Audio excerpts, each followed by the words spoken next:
I'll be moderating the session. This is our third session this year in 2021. We are in our second wave at the moment, as everybody should be aware. We continue to register an average of between 500 to 1,200 cases daily. They have been coming down, but unfortunately the number of deaths do continue to increase. I think we are sitting at around 134, if I'm not mistaken. And I expect one of the members of the task force team to update us again at 6 p.m. Today. We're going to continue. We spoke about fluid management and critical care patients last week. Today, along more or less the same note, we're going to talk about airway management. We know that a lot of patients have been requiring this, so we found it fit to actually discuss this. Okay, before we start, I am going to go through some house rules as usual.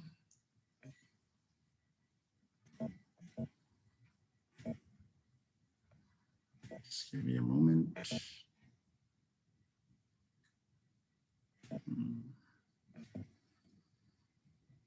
Some technical difficulties. Okay.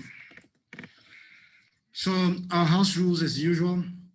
This webinar series is organized by Ministry of Health and Wellness, University of Botswana, Botswana-Harvard Partnership, and Rutgers University. It's been going on since actually last year. You can join the mailing list or encourage colleagues or healthcare workers, frontliners to join and learn by emailing robert@arnumark@yahoo.com. The sessions are over Zoom. And during these sessions, so that we can hear quite accurately and fluently, please do mute your microphone. If you don't do that, we're going to get a lot of echoes. We do frequently ask participants to submit questions, but if you do have questions during the presentation, please, we are happy to accept them and review them in the chat function, and one of the moderators will monitor and answer these questions. We are happy to discuss them if you're not satisfied with the response. The sessions are recorded and they are made available after the session. And we will share both the recording and the slides. And we do appreciate a feedback in terms of how the sessions went, how you'd want the sessions to be improved, topics that you want to be discussed as per exactly where you are training. People are trained at different levels, tertiary, district, primary hospitals, some even train work at clinics. So this shows where all the recordings are on the internet. So as you can see, we've had previous webinars that we have available on YouTube. So go to that. If you go to Project COVID-19 and Botswana-Rutgers partnership, you'll be able to access all these previously recorded webinars. More importantly, that website above, covid19portal.gov.bw, actually has a lot of information. We do remind people again to go to this. You can access all sorts of guidelines, especially in other people that do frequently asked, or other sectors of the public, of the government sectors. The COVID, the data dashboard has quite a lot. It has infection prevention and control standards of practice. It has the quarantine and isolation guidelines. It has guidelines in pediatrics. It has the clinical management in Botswana. And these are constantly updated as per new treatment management. Without further ado, today's session will be presented by Prof. Farai Madzibamoto. We are actually lucky to have him present this. Prof. Farai is an experienced anesthetist and critical care physician. who has over 20 years experience. Prof. Farai graduated in the University of Zimbabwe, and he went on to do his anesthesia and critical care at the same university, and then eventually transferring to finish off his training in anesthesia and critical care in the UK. From there on, he worked there for about 10 years. And after 10 years, he decided to come back to Zimbabwe and Botswana. He spent probably the last 8 years between Zimbabwe and Botswana, initially joining UB, going back to Zimbabwe, and then finally his heart decided that he would come back here. So he's currently with us. He's the head of anesthesia and critical care in UB. Please welcome Prof. Farai.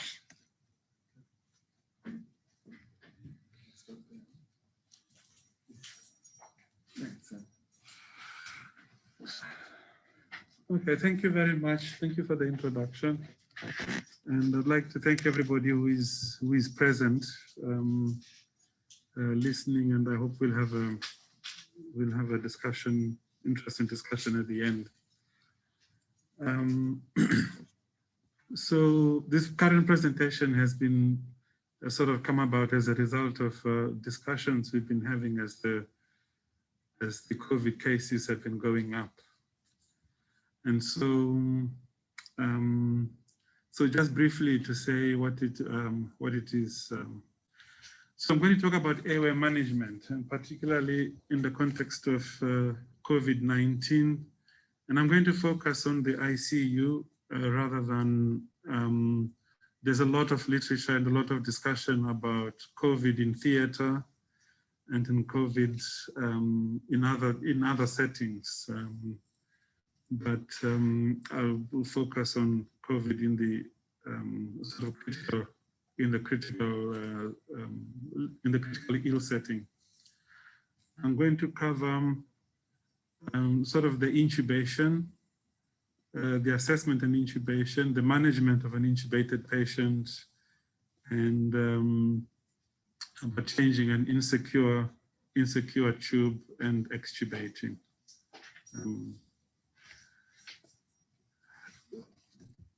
So there's a, the guidelines on airway management particularly in the critically ill patient has been changing, since the beginning of COVID last year. But there are some constants. I have put them sort of like the latest guideline, which was from the end of last year from the Association of Anesthetists of Great Britain and Ireland, and also from the Critical Care Society in the UK and the Royal College of Anesthetists. So this is the latest guidelines from the UK. And then there are, I've also put in the references, some American guidelines from the Thoracic Society and so on, if people want to look at that. So to proceed, intubation in the critically ill COVID patient is very stressful for both the patient and the carer who will be actually doing the intubation. And we will see a little bit about why it should be dramatic for the carer in a little while. But usually the patients present hypoxic, they are tired. And in the context of Botswana, which is hot and the air is dry, patients, breathing at 30, 40 times a minute actually get dehydrated quite quickly. And usually they've been breathing like that for several hours, if not days. And so, if not enough attention has been paid to, to the hydration, which may be a combination of drinking and IV access, patients will be dehydrated. Okay. And the procedure itself of intubation is an aerosol generating procedure. So there are a lot of safety concerns here. And it's also quite high risk for the patient because they are coming already hypoxic. And because we don't normally do back mask ventilation for their hypoxia, and it is very difficult to improve their saturation anyway. Even if you put a tight mask and you give 100% oxygen, they're already saturating at probably the best they can for the stage at which they are. So the moment you reduce their ventilation by sedating them and paralyzing them, their SATs begin to drop. So it's very high risk for the patient. And if you fail to intubate, the patient is in trouble. And then there are issues that have to be addressed right from the beginning, which the tube has to be made as secure as possible right at the start. There's a lot of movement done with, in nursing, the suctioning, turning, and things like the positioning the patient, from sitting, supine, and all of those things.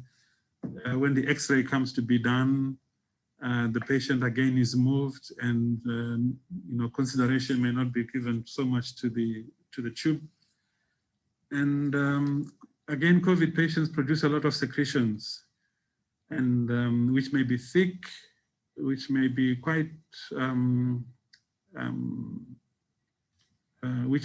sticky, and some are actually quite hard concretions, which block the tube. So all of these things have to be planned for from the beginning. And then finally, sometimes we put patients in the prone position, which is not a good position for looking after the tube, but we'll come to that later. And then patients are also moved around a bit for CT scans, for all sorts of things. Okay. So those are the things that one has to consider when actually planning your intubation. And one doesn't often have a lot of time ahead, especially if the patient is a transfer or the patient has deteriorated quite quickly away from the ICU. So it is usually, it's usually a good plan to have things that are already ready, like an intubation trolley, and that's already prepared, that stays somewhere in the ICU, or a bag that contains intubation equipment. Okay, so those are some of the things that can be planned ahead for. And also identifying a safe place for intubating. If the patient is not being intubated in a cubicle, like for example in ICU, in a negative pressure place, it's a good plan to have a pre-prepared plan where patients can be intubated, which is safe for both patient and staff. In addition to the standard equipment, which we'll come to in a bit later, it is important that all equipment that is already prepared in the trolley is checked immediately before use. It should be checked and ready. You don't want your equipment to fail on you at a time when a patient is already deteriorating. So it is important to check all equipment that you're going to use, and I'll come to that a bit. And then also have the monitoring that you're going to use. Okay. This is standard monitoring, oximeter, BP, pulse, ECG, the usual. Okay. As part of your preparation is actually positioning the patient. A lot of intubation fails as a result of poor positioning. The standard position for intubation in the books, it says, is the sniffing position. The sniffing position is the neck flexed, so that means neck forward, and the head extended, which means chin up. That's the sniffing position. In a supine position, you achieve a sniffing position by putting a pillow under the head. Okay, you cannot have a sniffing position with a patient who is not on a pillow. Okay, so that's very important. I will come to a description of that in a moment. A patient needs to be on oxygen, obviously. And we need to, a patient will already be on oxygen, but you have to, you have to consider how to improve patient's oxygenation in this particular context pre-intubation. It may involve, you know, putting a tight mask, you know, or securing the mask a bit tight around the face so that there's less leak. It may improve the SATs marginally, but generally with COVID patients coming in tired and so on, it doesn't improve it very much. And then have your equipment for securing the ET tube, okay, which is a tape or a bandage or something like that, an oral airway, and so on. Okay. You know, for safety of the people involved, you need to don, you know, and this varies from place to place, how severe you go for donning, but a gown, some kind of face cover, such as a visor, a mask, and gloves is, you know, that is the minimum. And of course, you need good hand hygiene before and after. There isn't too much room for failure in intubating a desaturating COVID patient. So the most experienced person available should, you know, should actually be there and should assess the situation about whether they go first or they let a less experienced but experienced person go. But otherwise, it should not be left to novices. You need a viral filter on the, you know, on the oxygen device, on the and on the ET tube, and on the ventilator when the ventilator has been set up. But it is important not to forget to have a viral filter either attached or ready. I'll say ready because sometimes we use an introducer inside the tube, in which case you can't put the viral filter on. Now, it is important that whoever is assisting, whether they are the primary person intubating, you know, the experienced person, you know, who is intubating or who is assisting, they need to be very familiar with the steps that are going to happen, and they need to be able to be watching the patient and decide, you know, when to intelligently intervene and support. And the ventilator needs to be ready. Okay. So positioning the patient.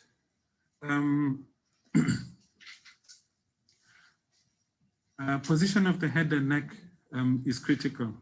If we look at the pictures on the, you know, on the screen there, the first lot of pictures, A. What I'd like people to recognize is that the blue line, which is going vertical, is the line which the intubator will be looking down. He's looking down through the mouth, trying to look at the larynx. Okay, and the larynx is in the horizontal axis, in that green line. And the red line is the position of the neck. Okay, and you can see that there is a sharp angle between the blue line and the green line. And it is difficult to do a laryngoscopy in that position. When you elevate the head and put a cushion on, you are directing the blue line towards the green line and the green line towards the blue line. So they are coming to align with each other. Okay, and when you put the patient into the sniffing position, you improve that alignment. So the laryngoscopy is much easier. You do not need force. You just need, you know, gentle lifting of the jaw, which you do with your laryngoscope. Okay. It's also advantageous to have the patient in a semi-sitting position, both for the patient's own ventilation, particularly if they're already presenting hypoxic, but it also improves the alignment of those lines of just pointed out. And it is also useful to pre-assess the ease of intubation in your patient. There is a simple Mallampati grading, which helps to predict whether this is going to be a difficult intubation or not. Okay, so I will not go into the Mallampati procedure, but it's a straightforward. I have put links to a couple of videos which describe how to do a Mallampati grading. And then again, as I've said, you need a tight fitting mask as possible to improve saturation as quick as possible, and then to prepare for rapid sequence induction. Okay. And then at this point, you need to make sure that you've got your suction, because that is always important. It's not on the trolley, it is on the side of the bed or on some other device nearby, and you need to be aware that it is ready. Obesity is an independent risk factor for COVID, and obese patients can be very difficult to intubate, and positioning is everything. If you position this patient badly, you will not intubate. Okay, and I've got a couple of illustrations there which help to show how that can be improved. And one doesn't need too much equipment; it just creates clutter. But you do need some basic essential equipment. So the first thing is your pre-oxygenation and have your suction ready. So you need your some kind of back mask ventilation, and even if you don't use it, you need it nearby. You may need to use it. Okay, your laryngoscope. Most people are familiar with the Macintosh. It's a, and I think that is, we should just, for now anyway, we should just stick with describing the Macintosh. I was going to bring a video laryngoscope, but unfortunately it is immediately in use now in ICU, so I couldn't bring that. And then we need a correct size ET tube. It is really important that the tube is a correct size, because you don't want one that's too big and then have to change the tube in between. And one that is too small will only create problems downstream. So usually we'll say for women a size 7, 7.5.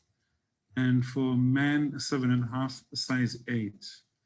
And I think unless someone is significantly out of, height range from that, one should stick with those.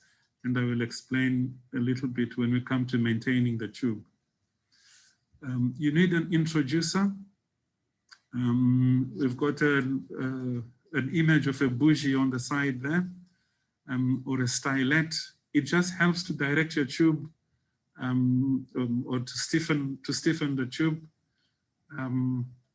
because sometimes directing your ET tube into the right place can be a problem. So that greatly simplifies it. And again, lubricating the ET tube and lubricating the introducer just helps to pass the tubes smoothly down. If you haven't put a filter, you'll need a clamp on the ET tube, because, like we said, this is an aerosol generating procedure. If we just connect the tube, particularly, we'll come to the drugs a bit, but if the patient makes any effort, that's going to be aerosolized into the atmosphere of the place. And then a tube tie, we'll need an oral airway, and this is the best time to put a nasogastric tube. Once the tube is down and happy that it is down. Best to put a nasogastric tube at this time because you don't want to come back later and do it. Okay, now what we do in the ICU, now ICU here is before every intubation, we try and do a run through or a simulation of the intubation we're going to do. It just helps to make sure that all the equipment is there. And everyone knows the equipment and everybody, because sometimes some of the participants in the procedure are not anesthetists, and people need to know what's going to happen, what the steps are. Okay, and so you check for availability, you check that it's functioning, check that your team is aware of what you're going to do. Your drugs are labeled. You've checked the contraindications, you know, for those drugs, and you've checked the doses. And in our setting, the standard procedure or the standard guidelines recommend using propofol. But as I've said, we've had quite serious problems with patients presenting with significant dehydration.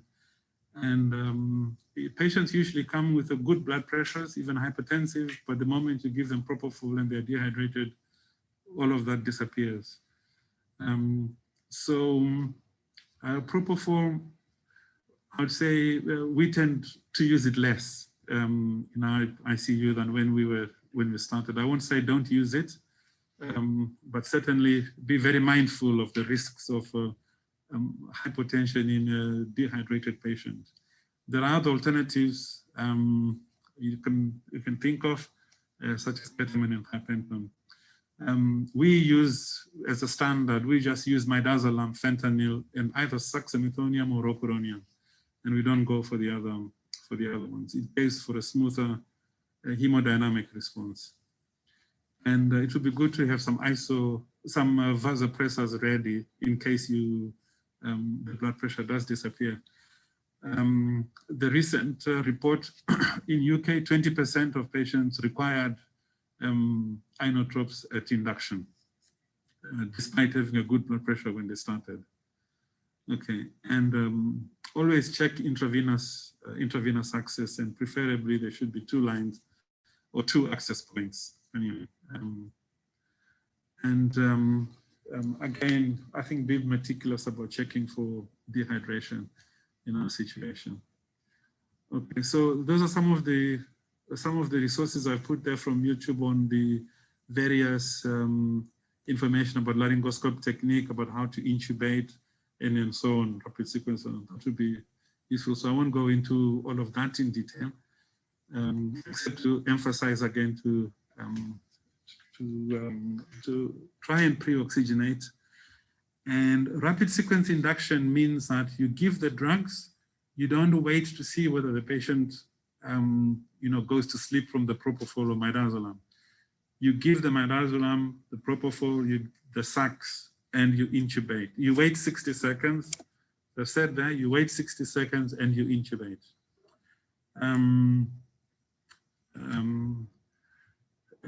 With rocuronium, it may be a little bit longer, maybe up to 90 seconds. But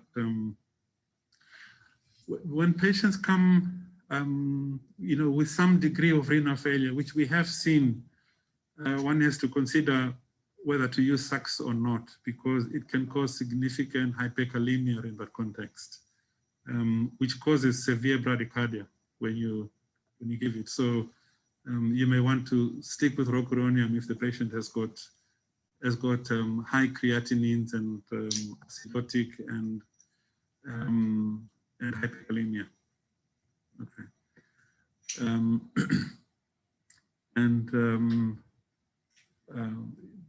Yeah, once you waited your 60 seconds, do a laryngoscopy.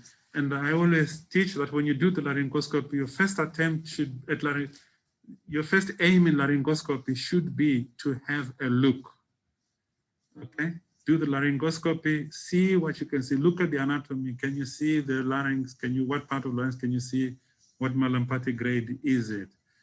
If it's a Mallampati 1 and 2, in other words, you can see the chords very well, then you can go ahead and intubate.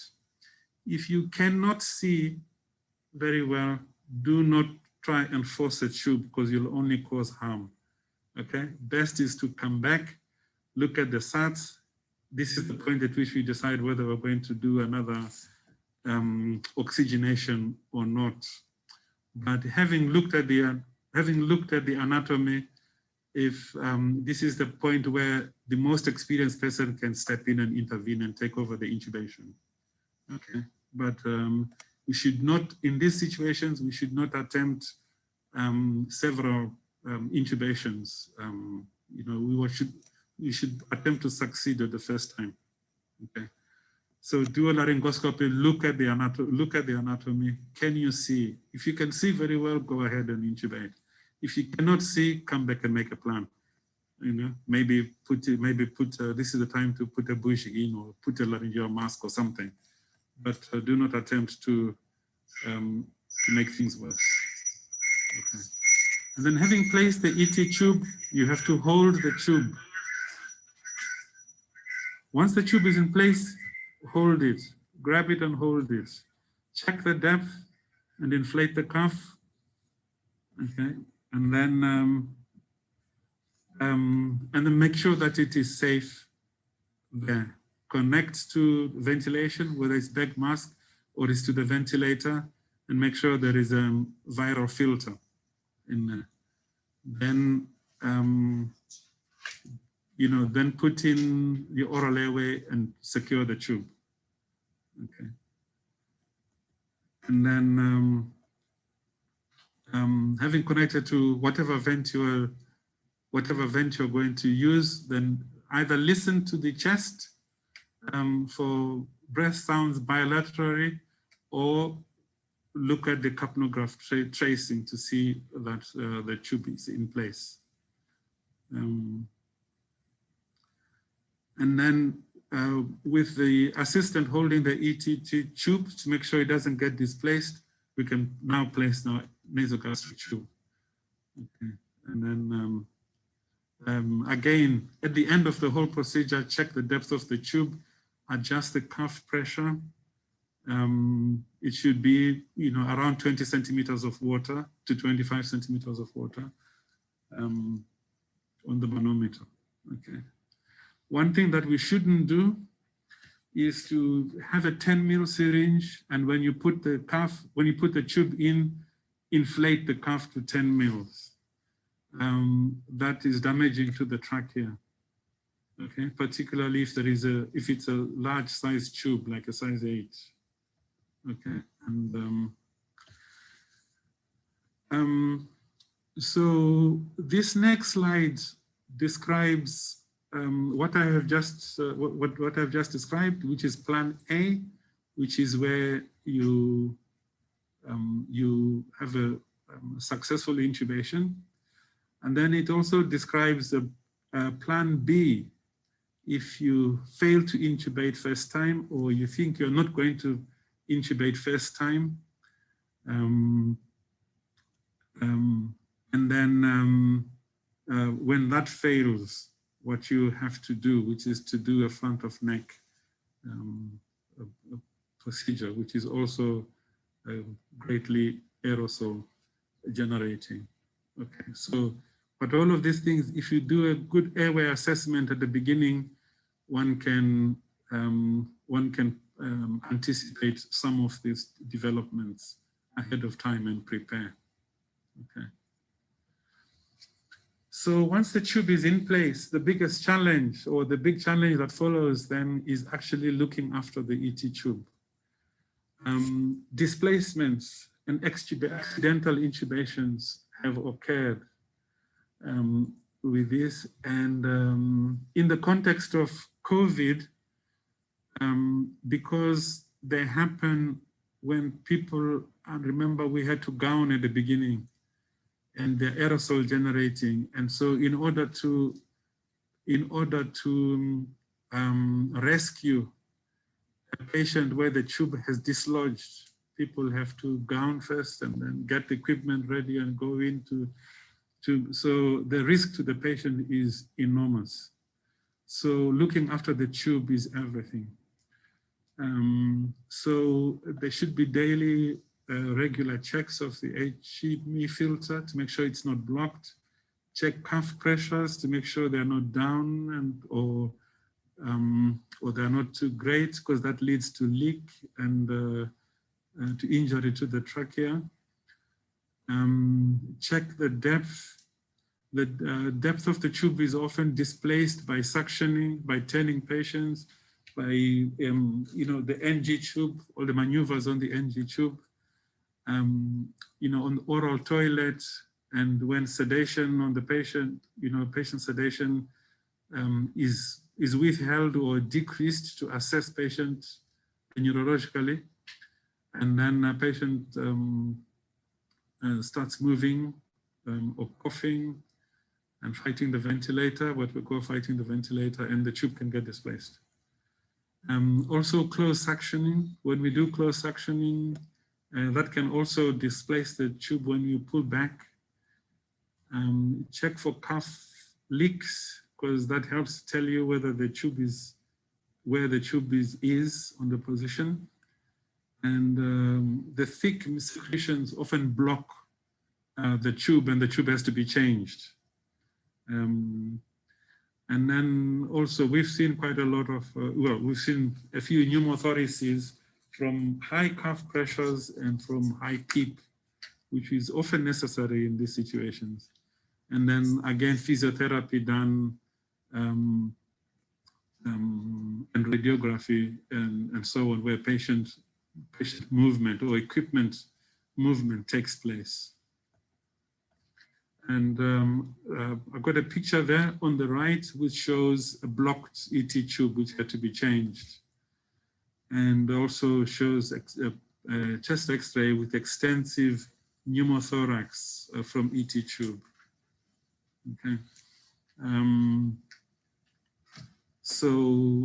And when you get pneumothorax such as this, if this tube gets displaced, it is impossible to replace it by doing a laryngoscopy. Okay. The safest way to replace it or to secure that tube is to pass a bougie down, deflate the cuff, and then try to maneuver the tube back down into the trachea. But if that tube comes out, you won't be able to intubate this patient, because the neck and all the tissue in the pharynx is got surgical emphysema. Okay, so finally, I'll come to reintubating this, reintubating the patients. We often have to change the tubes.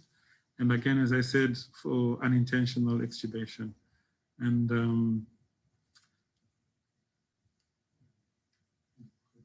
is that for everything? Okay, good. Okay. So again, you have to do PPE. And then you have to prepare enso primary intubation. This time, the airway will probably be full of secretions, depending on how good the oral care has been. But there will be secretions, there will be thick, tenacious stuff which has to be removed, and maybe even some of the feed may also be in the pharynx this time. So it's a very good oral toilet is essential before proceeding. And then again, position the patient for best view. And then do a direct laryngoscopy again to assess the airway and to check the position of the tube. Sometimes one can actually see the cuff between the vocal cords. And in that situation, you can make a decision to just take the cuff down and push the tube in, or to take the tube out and pass it and pass another tube. Or you can use a bougie to do an exchange. So we place the bougie down the old tube, take the old tube out, leaving the bougie in place, and then push the new tube over the bougie. And that's called railroading. It helps to place a new tube atraumatically.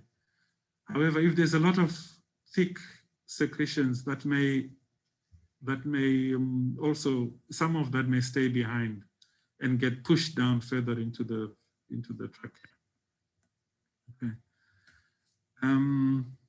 If there is difficulty, as I explained before, and as the difficult intubation algorithm showed, if there is difficulty, it's always good to have a laryngeal mask on your trolley, particularly a difficult airway laryngeal mask, because you can put a tube through it, and that can assist with your intubation. Okay. And so that covers really all the essential points about intubating a critically ill patient, or managing the tube in critically ill patients. And a lot of this is what we have been doing in this ICU here at Sekutule Masire Hospital. Thank you very much.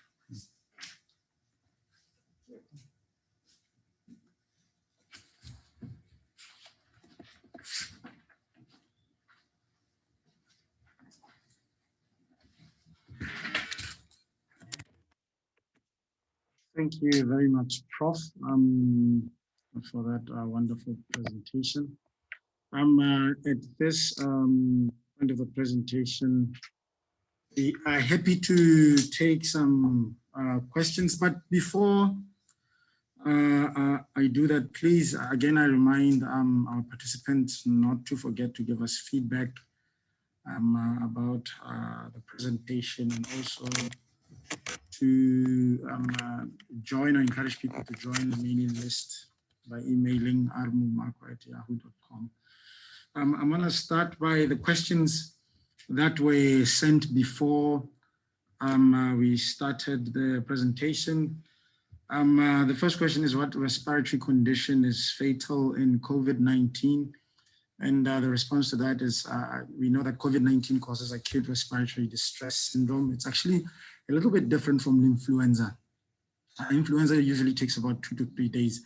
COVID-19, what we've observed in countries like Italy and in the US and most of Europe really, and across the globe, is that it has a delayed onset. So at day 6, 7, you are not out of the woods yet. Most of these patients actually have been exposed for quite a while. So the respiratory condition is ARDS that ends patients up in ICU.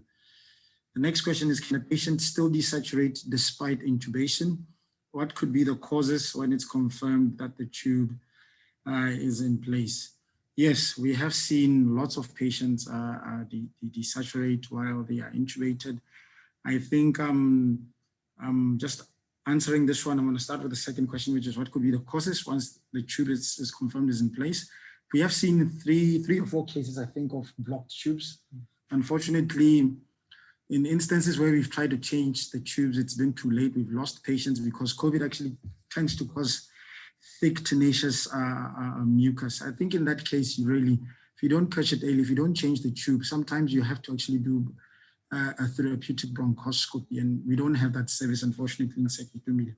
And in cases where you've changed the tube, you've actually assured that it's in place, the pathophysiology of COVID is that it causes microthrombi.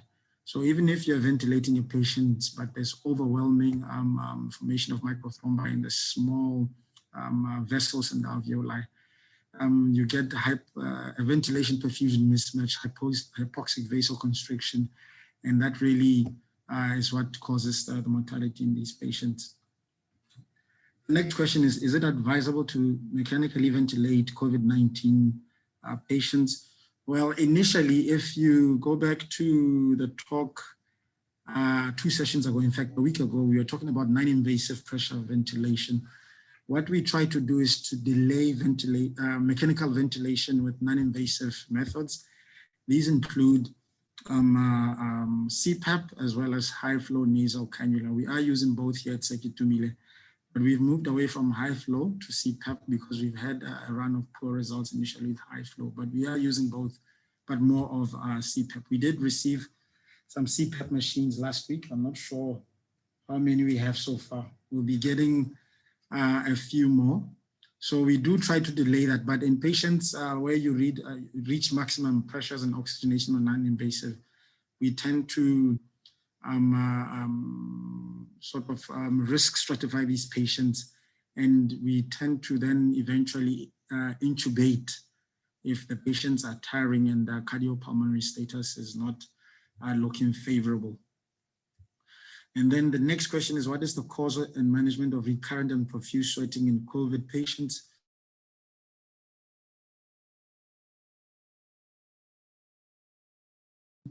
When to intubate a patient? Right, that is a tricky question. I've never actually had an answer to that. The only thing is, once a patient is tiring on non-invasive pressure ventilation and you've reached maximum settings, that's probably the time you have to intubate. But you have to factor in several other things: the blood pressure, the underlying conditions that the patient have, including whether they have chronic lung disease. And these are usually difficult decisions to make. I don't know if Prof would maybe have any more additions to that, but to choose and intubate COVID-19 patients is a very, very difficult decision, actually. Yeah, no, that is true. But like you said, if you look at the patient, if the patient is tiring and their SATs are persistently low, and we do interventions to improve SATs, such as increasing the flow or increasing the CPAP pressure, and that's not working, then one should go towards intubation. Also, if the patient is going to be moved, it's a patient who has low SATs, they are safer moved with a tube in place and ventilated than without a tube, because when they desaturate,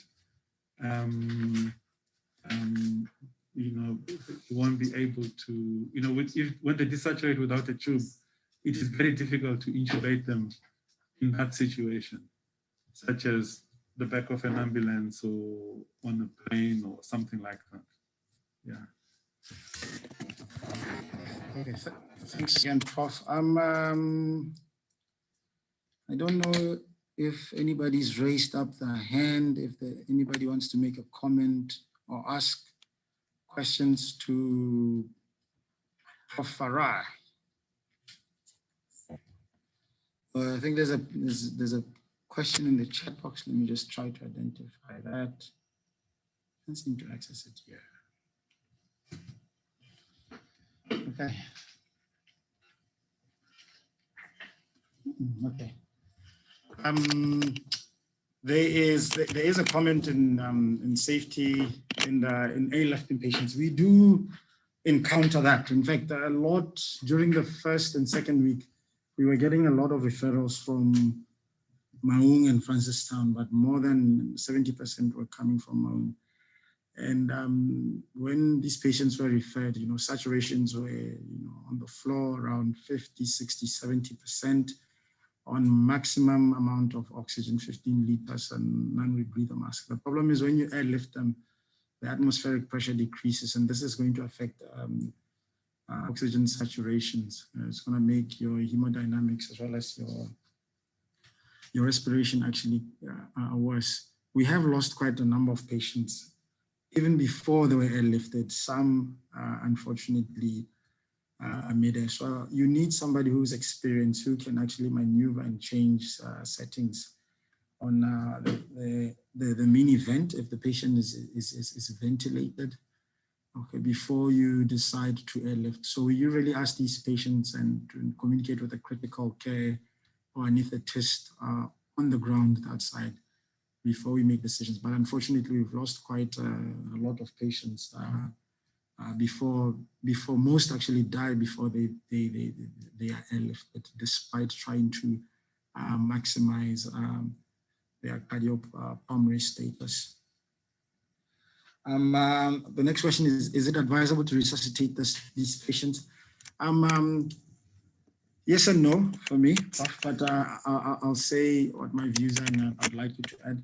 I mean, from a fluid point of view, I mean, when you resuscitate, there's several ways to look at it.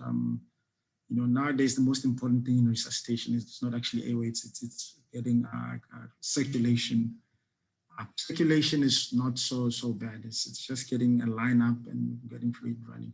The problem is if you have to start doing chest compression, you have to prognosticate and really see what the underlying conditions are, because the risk of doing chest compressions and aerosol generation is really, really high. So it's quite a tough decision to make. I think everybody has to be in PPE once you're done resuscitating these patients. If you really believe that the room has to be cleaned and disinfected. However, we are resuscitating patients here, but it's risky.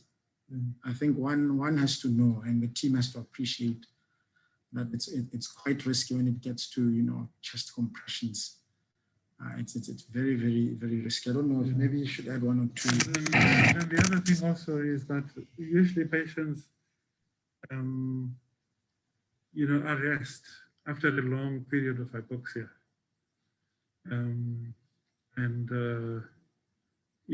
those situations, even when you intubate and try to ventilate them and oxygenate them, you still can't get the oxygen saturations up.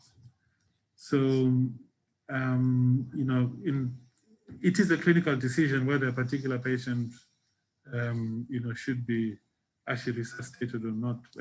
But those are the things that go into consideration. If someone, has been having SATs of, 60 or 70 for a long, long time, and they arrest, even if you intubate and give them 100% oxygen, you are not going to get the SATs, up to the 90s. So it's unlikely to be successful. I think on another point, another thing, if you look at these patients that are actually sick, only a few actually accelerate and desaturate in about 2 to 3 days. There's a delayed response. And most of these patients actually get this post-COVID or long COVID associated fibrosis.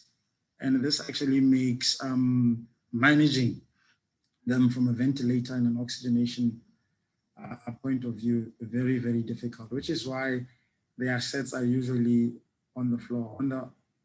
On the reverse side, you can get patients with very, very severe chest X-ray changes and CT changes, the so-called phenomenon of hypoxemia. And these patients will have, marginal sets of about 85 to about 92, but with quite a severely destroyed lung parenchyma without prior risk factors for lung disease. And they do just fine. And we've seen quite a number of patients here as well. So, we're still discovering a lot about COVID-related lung disease. So we don't have all the answers. Any more questions, comments? Oh, I see a hand is raised.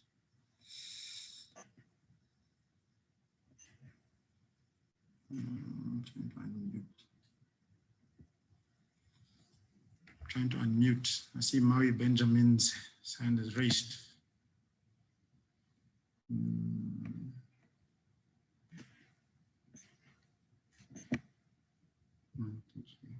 Can't seem to unmute. Good afternoon. Yes, afternoon. Yes, afternoon. Afternoon.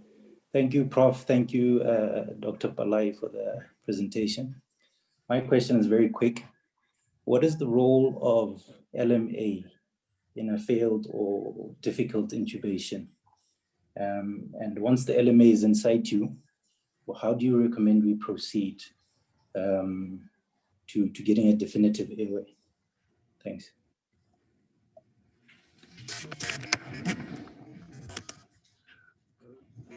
Well, I'll answer that question in 2 parts. The first is that in the context of COVID and the critically ill, the main thing, you're unlikely to be able to, let's say, to ventilate a patient to good SATs with an LMA. And so the LMA is just initially to assist you to position, to give oxygen, and secondly, to buy you time to do the next thing. you can introduce a tube through the LMA to intubate, or you can introduce the bougie through the LMA to intubate. So, so it can get you out of jail in that way. But you're not likely to, because the COVID patients require high PEEPs. They often have high, very poor compliance, so the pressures are high. And so ventilation with an LMA, particularly an ordinary LMA, is not going to be successful. So that's the first part of the question. In the general context of a failed intubation, an LMA is actually very helpful. It will rescue you in that in a patient who does not have poor poor lung compliance, you can ventilate through an LMA, and that may be all you'll need to get the trouble until you can decide what to do next, which may be doing a tracheostomy or anything else that you plan. The protocol, the difficult airway guideline, offers several different alternatives for what to do once you've successfully placed an LMA and where you go next. Yeah.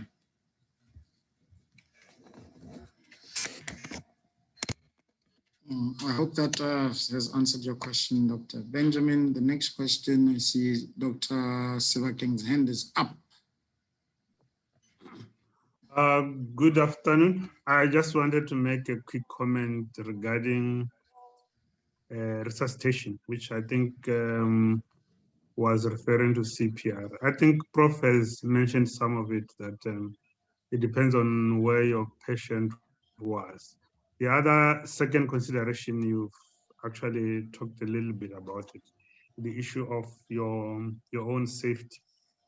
Before you jump on the patient's chest, you need to make sure that your PPE is sorted. And then the guidelines actually insist on you securing the airway first. You try to quickly secure the airway first, such that you minimize aerosol generation. So you get a tube in, get a filter, and then an ambi bag on the filter, and then you do your chest compressions. If you look at all those things, putting on your PPE first, trying to prioritize getting a definitive or a sealed airway, like an endotracheal tube, you will have wasted, or not wasted, used up lots of time that the patient actually needs. So it is one of those important considerations when you think about whether or not you should do CPR on the patient. You should have realistic expectations out of your intervention. What am I going to achieve? And then there's also the obvious issue of if I was in a setting where I was struggling to ventilate the patient, if I get ROSC, will that get better? This is two situations. One is a patient who's been on long-term on a mechanical ventilator and is failing. You've been pushing your pressures high, everything high, and you've been struggling, and then they get a hypoxic arrest. So if you jump on their chest, the question is, well, where are you going? Because if you don't have any other measure that you can do, if you don't have, so it is important we often say that you target reversible issues when you do a resuscitation. And if the question is then, how are you going to reverse the hypoxia? So you're going to jump on top of the patient's chest, and then what are you going to do, which is different to reverse the hypoxia? Because if they've been intubated on a mechanical ventilator, an FiO2 of 100 with a good minute ventilation, you will never be able to match that when you now jump on top of their chest, increase their airway resistance, and you are not ventilating them as effectively as they were. So you need to have those realistic expectations, one, and then the safety issue, and then what are you going to be able to achieve in the setting that we have. So it doesn't have a straightforward answer, but it kind of sort of things that need to go through your mind. And if you can't do something safely, or if you can't do it properly, then there's really no point in you jumping on top of somebody's chest and doing something which is completely unsafe and putting your own health at risk. The other issue is, I think, just a few questions that are on the chat. I think the one where someone had asked if we will be replacing CPAP with high flow. We've been using them interchangeably. I think the biggest challenge has been that sometimes when you get the patients, they've been sitting on a respiratory rate of 50 or 40 or for a long time. So even if you put them on high flow, they still kind of get tired. So you find yourself, this sort of patients would probably do better on something like BiPAP, which would cut down their work of breathing a little bit. And then the simulation that Prof was talking about. So it's like you have a planned intubation. You kind of take yourself through some sort of a verbal or a stage simulation that I'm going to do this to the tube, and then I'm going to do this, and then you're going to hand me this, so and so is going to hand me that kind of thing. So it is quite helpful, because intubations are quite stressful, and trust me, they are even worse when you are behind the PPE. Those things are very hot. The masks make you quite hypoxic, and the goggles, they fog up. So it's really a place of a lot of stress. And like Prof said, a lot of our patients have got quite difficult airway because of issues with obesity. So it is something that you wanna kind of play it in your mind or with others to see how you are able to, how you're gonna be able to deal with it. Those are all my comments. Thanks.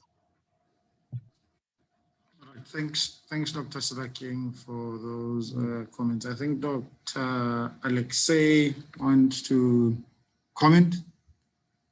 I hope it's not a question.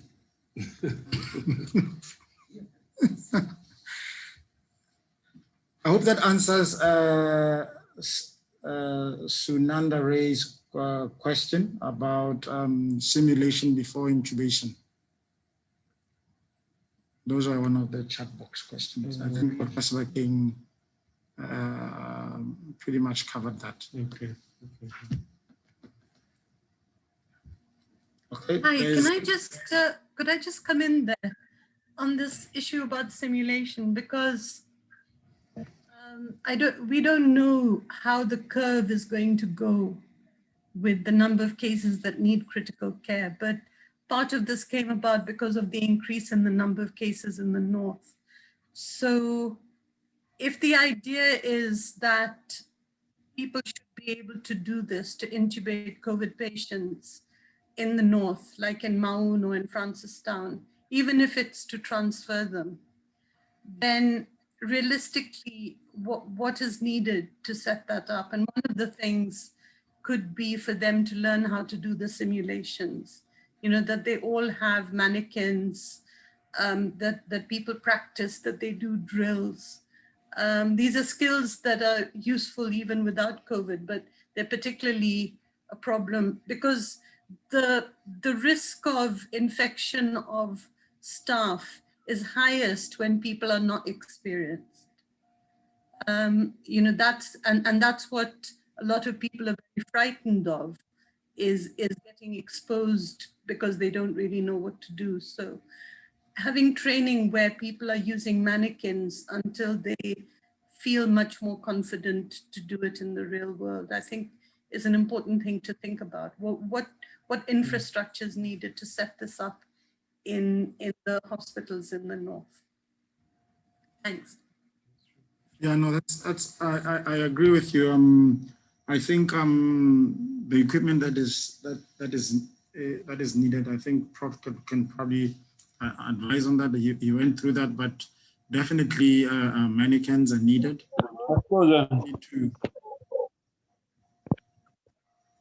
People need to practice, like you said.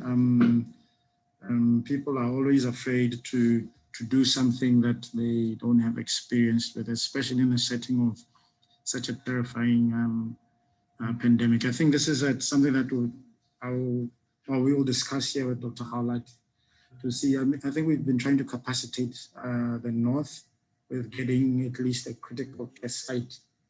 I'm not sure how far that is, but that is being talked about and that is being set up. And thank you for that comment.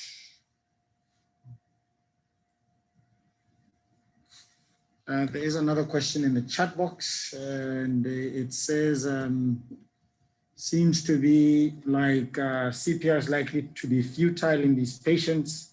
Risk to staff greatly outweighs likely benefit to patient. My view, do not proceed to CPR unless there's obvious medically reversible cause of cardiopulmonary arrest. Yeah, I mean, I think like Prof. Farai said, you know, it is a clinical decision. It's a clinical decision, exactly. I think the most senior clinician in the team at that point has to make that call. And of course, with discussion with their team, it's a clinical decision. I think Dr. Svageng went through that point that if you can't be safe yourself, you can't use PPE properly and you're inexperienced and you're trying to intubate, you're going to cause more harm than good, not only to the patient, but to yourself and your team. So it's a difficult decision to make, but it is a clinical decision. Dr. Alexei wants to make a point. Can we unmute him? Okay. Just want to a comment regarding BiPAP in this setting, because can be dangerous. Once you can increase the tidal volume in those patients because the patient are spontaneous breathing, and then the transpulmonary pressure can be increased because of the BiPAP. And then you can overextend the healthy area of the lung, because remember that we are dealing here with a lot of flooding of alveolar, airless area of the lung that are occupied by fluids. And then when you make a bigger tidal volume, a larger tidal volume, you can overextend the more compliant area of the lung, and then you can cause more ventilator-induced lung injury, okay? Because you are increasing the transpulmonary pressure. And then that's why could be a sort of double edge, okay? That's with you is a thing that I would need to point out, yeah.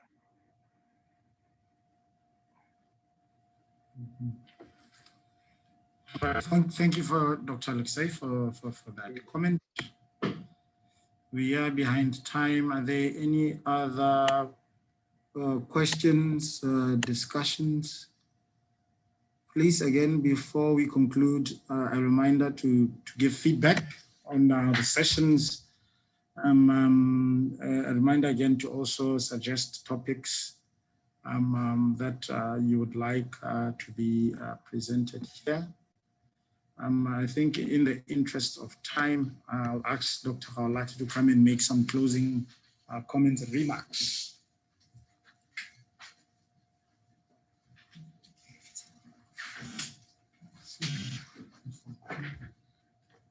Thank you, Prof. Farai. Thank you, Tommy.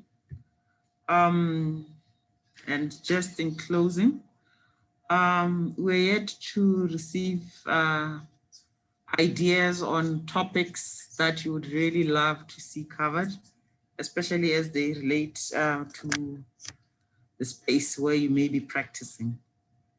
Secondly, I think I'm hoping all would have received the memo yesterday, sent on the 30th from the lab on the move to use of SARS-CoV-2 rapid antigen testing instead of molecular testing. And the guidance has been put out there, including the forms to use. PCR will only be used for international travels, VIP testing. I'm hoping you're all VIP. And in emergency situations. I think this has been precipitated by the fact that they don't have the robotic testing tips for PCR. So the expectation is that if you are at a facility where you have not been capacitated on rapid antigen testing, please reach out to the training teams through the Ministry of Health and NHL.